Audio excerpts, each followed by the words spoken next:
Hello, welcome everyone. Welcome to my channel. Welcome to my tribe. Today, we are having another, as always, amazing guest. I know, I repeat myself, but you know me. Only amazing people joining my tribe.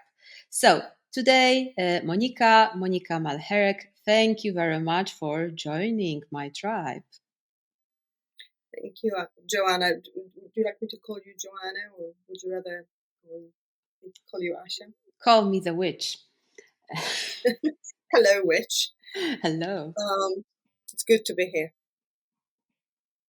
Thank you. Thank you very much. Monika, maybe we can start with a short introduction. What would you like to say about yourself? What we should know about you? Right. I tend to say that I became a Scrum Master by choice.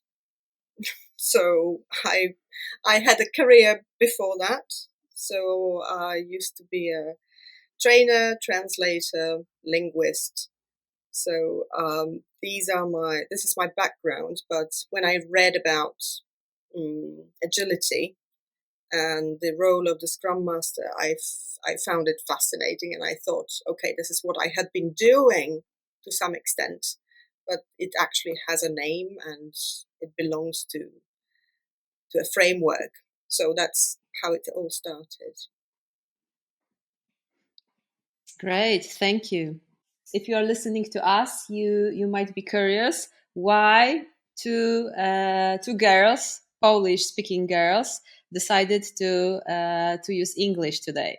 So of course, Monika's skills are amazing, but there's another reason.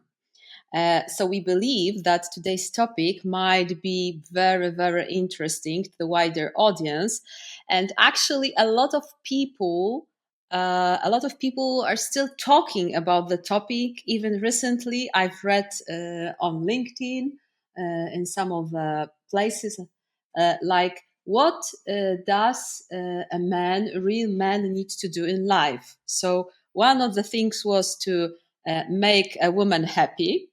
Okay. And another one to post that dun, dun, dun, dun, Agile is dead. Okay. All right. I know at least a handful of men who have never heard about Agile, and they are happy.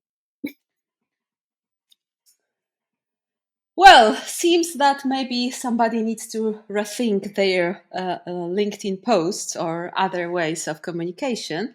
But let's stick to today's topic. So, is Agile really dead?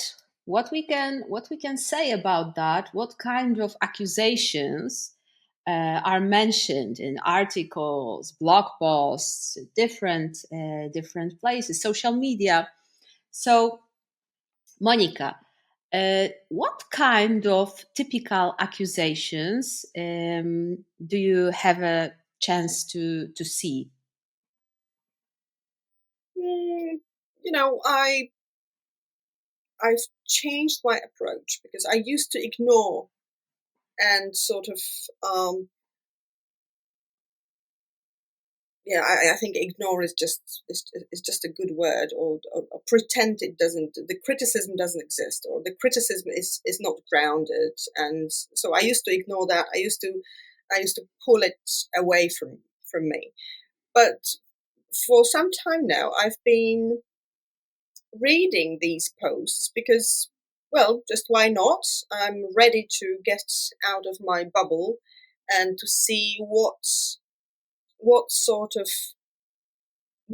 what's behind this disappointment, because I would call it disappointment, Mhm. right, or frustration. So I wanted to understand the frustration a bit more, and pretty much every post that I read uh, was about the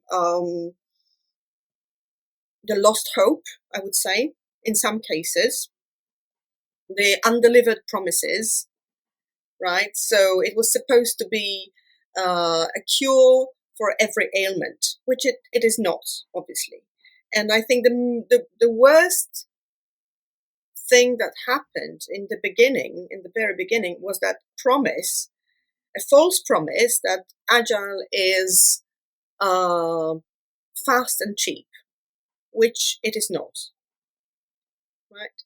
So it can be, I mean, it's just oversimplification, right? Because, well, obviously it reduces costs or it makes things more efficient, but it's not about, it's the same as the more traditional approaches, but it's going to be, like this famous book, delivered in half the time, and so on. So I think the the core of the issue is that the promise was false. So there are a lot of aspects that I can see in those in those texts or other pieces of content, where I can see the frustration of the members of Scrum teams, so developers mostly, right? Who are haven't have to participate in some kind of circus where, like, going through the motions, nobody knows why. It's just participating in some meaningless rituals, right? And even calling Scrum events ceremonies, rituals, right? It's what, unfortunately, it's what has happened, because there's a lack of understanding what it brings, what value it brings, and what it means really, why we're doing that. So I think there was this lack of deeper understanding. So that's one thing, and also I can see a lot of criticism of those practices and techniques, like estimation, like it's sort of blown to some enormous size, right? And it's I'm not surprised that people are frustrated, because the least important things become the essence, or what they see as the essence of it, right? So that's the sort of the developers world, and also the executives, right? The business side. So it was supposed to be fast, it was supposed to be cheap. It's neither. So they are, okay, you promised that you'd solve our problems, and you haven't solved our problems. The problems are the same or similar, or some of them are even more acute. Mm-hmm. That's a very interesting perspective, because mostly what I do during the trainings that I conduct, I help people realize that with Scrum and Agile, we can become quicker and more aware of how big our problems are.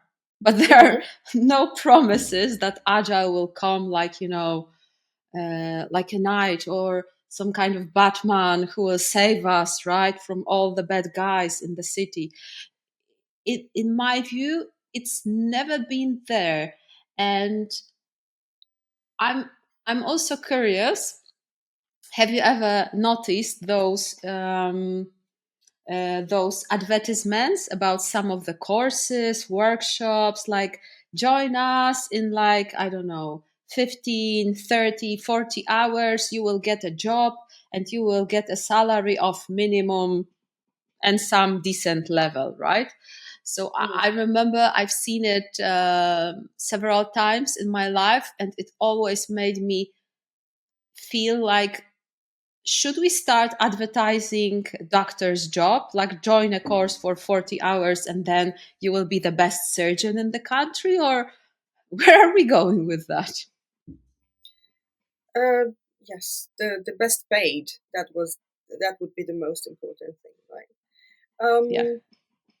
Yeah, I wouldn't like to, use the pompous tone about values and about being a decent person and being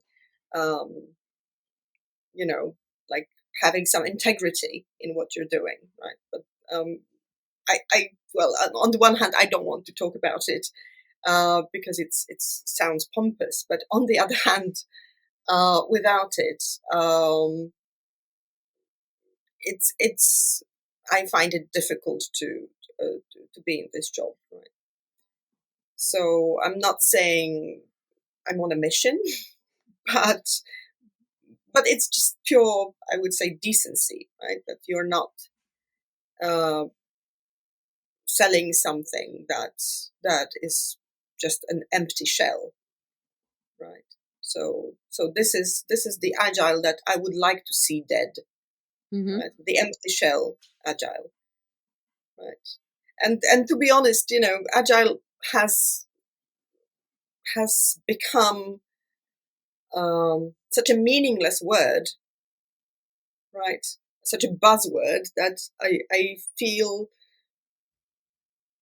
I don't even want to use it, right? I've stopped using the word agile in my communication, right, or in most of my communication, because it doesn't mean anything anymore, right?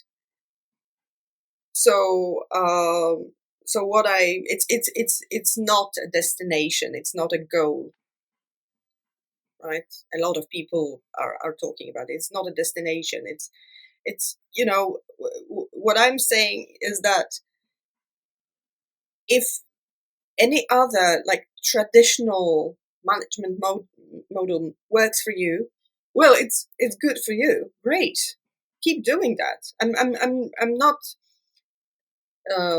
not trying to persuade anyone to start using agile or to change their approach. If your solutions work for you, great. The thing is that there was a need for something else. There was a need for a different approach because the old approach didn't work. Right? So now perhaps we're in a transition period where agile, as we know it, has become the old method, and now we're looking for something else. Right? We are in the transition period again, and looking for something that is more applicable, something that is more adequate to the situation that we have at hand. So, what is that thing that is more adequate in the current situation?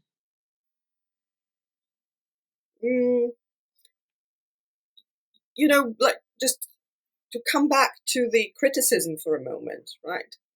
That agile or agility is about chaos, no plan, and something that I found very funny was that it doesn't offer you precise estimation. It's funny because estimation and precise are oxymoron, right? So so so what we need,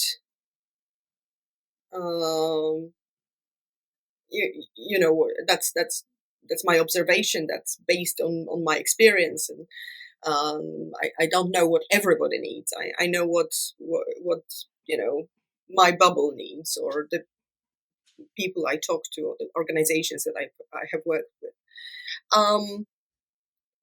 Well, we need a plan that is not an illusion, right? Because what I see is, and what I sense is fear, right? So, okay, the world is very unpredictable. The situation is very dynamic. Agile is dead, but we can't go back to the traditional model because it's not adequate anymore. So I can sense this sort of fear, right, and uncertainty. What do we do? What do we do next? Some companies, as I can see, are going back to something that is agile project management, which I have never understood really. So something that gives you the illusion of control, right? And what I think we need is being able to adapt to the situation, which is basically the essence of this approach, right? So quick adaptation is what we need. So I'm not really saying anything that is like groundbreaking. So quick, what we need is sort of relatively easy to define. How we get there is much more difficult to define, right? When there is this sort of fear and resistance and uncertainty and disappointment and disillusion and frustration. So I think what we need is competent management people. Mm-hmm. So people who understand the need for adaptiveness at every level of the organization. One of the fallacies of Agile was that we implement, and that's also a strange notion. Implementing Agile is something that I found ridiculous, right? Using the word, I mean, or trying to do it, even worse. That sort of the top executive, the management said, okay, you play with your Scrum thingy, and we do the serious stuff here, right? So it cannot work, right? It just cannot work because there will be like organizations of multiple speeds, organizations that cannot talk within, right? Because they speak different languages, right? So I guess this is it's very difficult to say what we need and how to get there. I think it's just reconciling ourselves to the fact that control is an illusion. I like this concept, this idea that actually we need competence when it comes to management, and current times are unpredictable. My bet is that next year's won't change drastically. If they change, maybe the level of uncertainty will be even higher. So I like that statement a lot. And it's really, really interesting that indeed I've seen people completely changing vocabulary, or some people will say slightly, like for instance, people avoiding, like a big fire, saying I'm a product owner, but I'm product manager, right?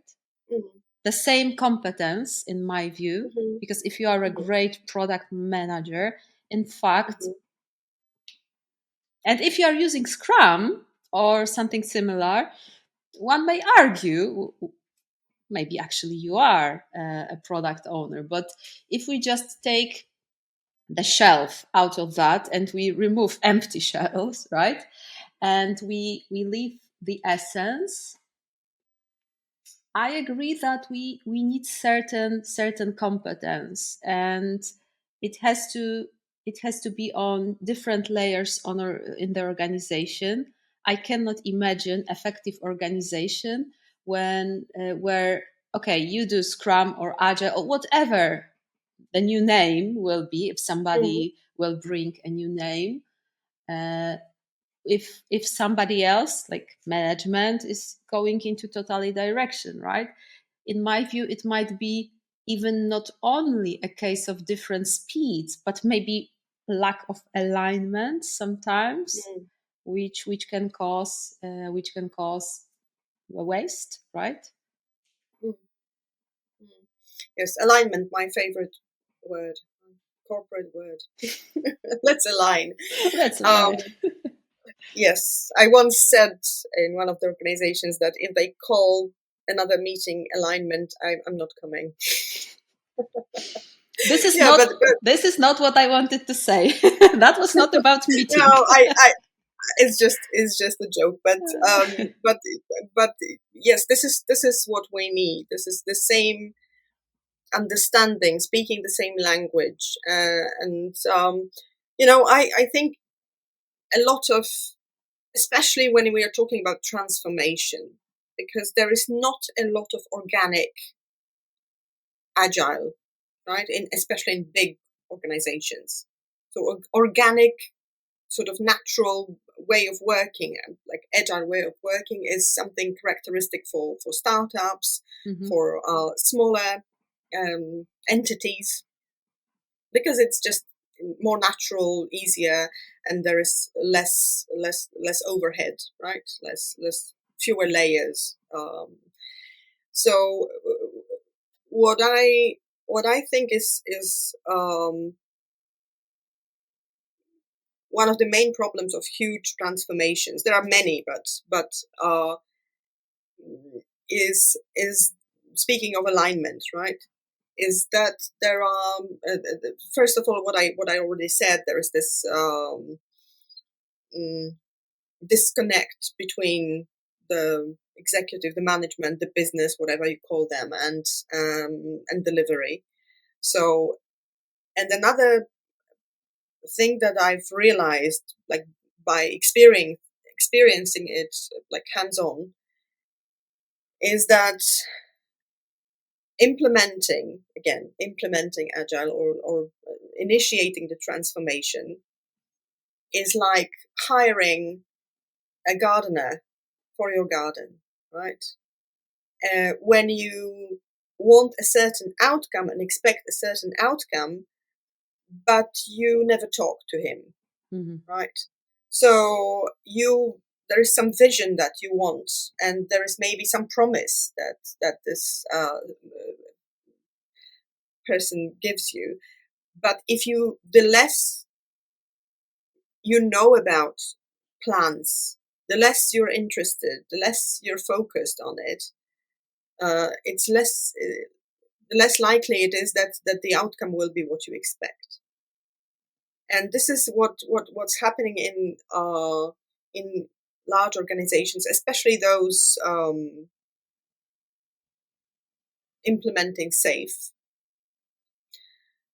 that sort of there's a promise, there's a there is a promise, and it seems very well organized, very well thought through, um,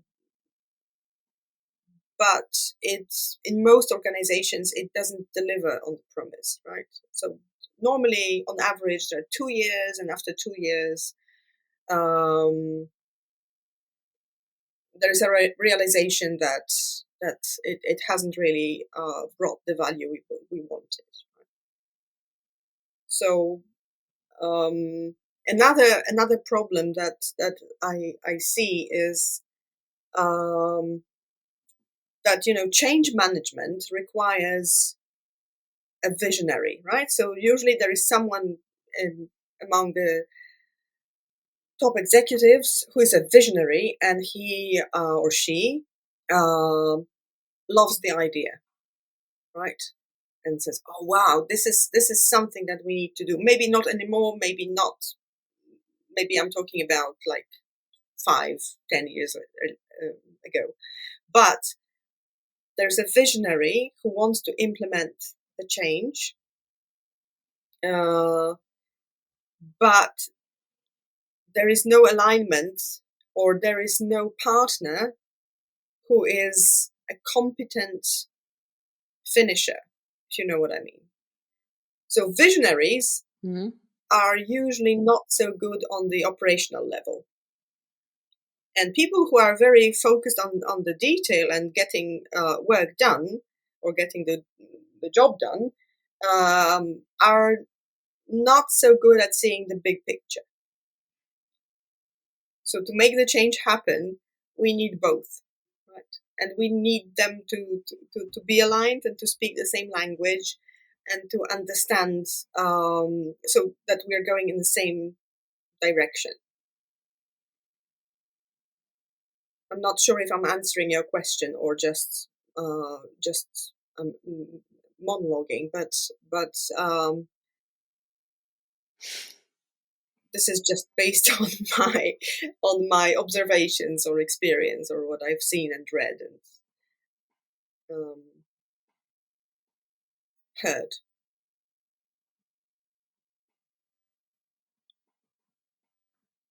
I'm enjoying the conversations, Monika. So Okay. So even if I'm not answering the question, I'm sharing my observations. I'm sharing what my view of the situation is. This is just some sort of some realizations that come to me with more experience, I would say, right? I've been in organizations which tried to implement safe, and I think the problem is safe or any other like copy paste model, right? That if it's again, I'm going back to the gardener metaphor or plumber metaphor, if you prefer, right? So if you're hiring someone to do the job, you believe they are experts, and you believe or you hope that they will do their job properly. But if you don't know what questions to ask, if you don't really understand what your requirements are, if you cannot really challenge the ideas that they are bringing to the table, it's just becoming more difficult. And if you don't have the it starts with the recruitment process. If you don't have the understanding of what agile is in your organization, you cannot you cannot choose the right candidate because you don't know what you should expect. You just copy some kind of like requirements from other places maybe, but it's very difficult to even recruit people. You cannot. It's like as if I tried to recruit an electrician. I would have, well, if this person was convincing, I would probably trust them because I wouldn't know like what. Of course, I understand that recruiters do research and they're smart people and so on and so forth, but sometimes it's a matter of nuance. mm-hmm. So it goes for like more operational roles, but it also goes for like consulting agencies, right? They might seem very competent. They have this aura around them of competence, right? But the question is whether they are really answering your problem, the problem of your organization, or if it's something more generic. Mm-hmm. Mm-hmm. I feel like we are dancing still around this topic, like this competence that was originally expressed by Agile Manifesto is still valid, right? And even if we decide not to call it Agile, or we change a name, or we absolutely try not to use any specific name, I feel like what I hear from you, and this resonates with my experience, certain skills, certain competence has never been more important. This ability to adapt, ability to to inspect what is happening, ability to have this healthy level of doubt, right, about yourself, about the future, about the surrounding, right? And in my view, well, this is agility. But if somebody decides to tell me, no, no, it's not agility, agile is dead, I'm fine with that. And I think that I'm grateful. I'm grateful for this experience that I've gained during years when agile was not so popular. And I feel like those skills that I gained, they are important. They are valuable. I feel like I would love to teach myself, more and more how to reuse all those things that I experienced over the years. Do it better, right? Do not create false promises. Do not go to the shop of illusion, right? It's easy to find such a shop, but what I truly believe is that we need to learn how to surf in the ocean of uncertainties, facing problems with predictability. I don't mind if this strange agile or this empty shell agile is dead. Maybe actually it's good, right? If it dies, maybe it creates a space for doing good things, good for us, good for companies. Mm. Um, well, I just believe in common sense. Of course, common sense is understood differently by different people, um, but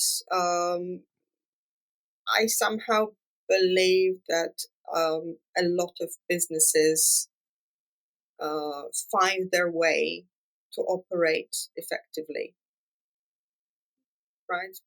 There are businesses which go bust, but most businesses survive.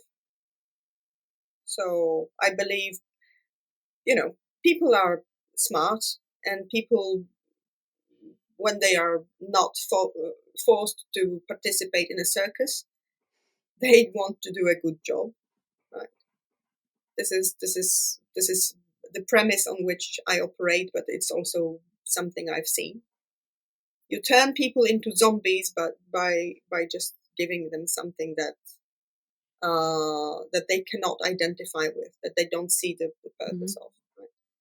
So I am quite optimistic about businesses finding a way to survive, and businesses finding a way to operate effectively, whatever we call the approach that they will take. If it's going to be like when this product operating model, which is the new thing, uh, the main idea is that it's custom made, right? So it's for the particular organization. It's not something generic, like I said before. It's just for the particular organization solving particular problems, right? And this is it's hard because we all sort of all is not the right word. Generally, we want things to be easier, right, and take the cognitive load off us. But good management is hard. So I don't know if it's a good conclusion for our talk, but it's true, or at least something I believe is true. And I believe it's a good conclusion, right? So let me remind everyone, um, Agile Manifesto has never promised that there is one uniform approach to everything. We are uncovering better ways, right? So we are in this journey, you are in this journey, most likely your journey will be different than mine. And while alignment is an important word, I believe we are different. Diversity. Mm. We need to accept that it won't be so easy, and copy pasting solutions is always dangerous, especially if we are not cautious with that. Mm. Yeah. Also, like complementing one another, right? Mhm. So we are different, like you said, we are diverse, but there is strength in the diversity if Mhm. we use it right, I would say. And having said that, I believe we can finish our conversation for today.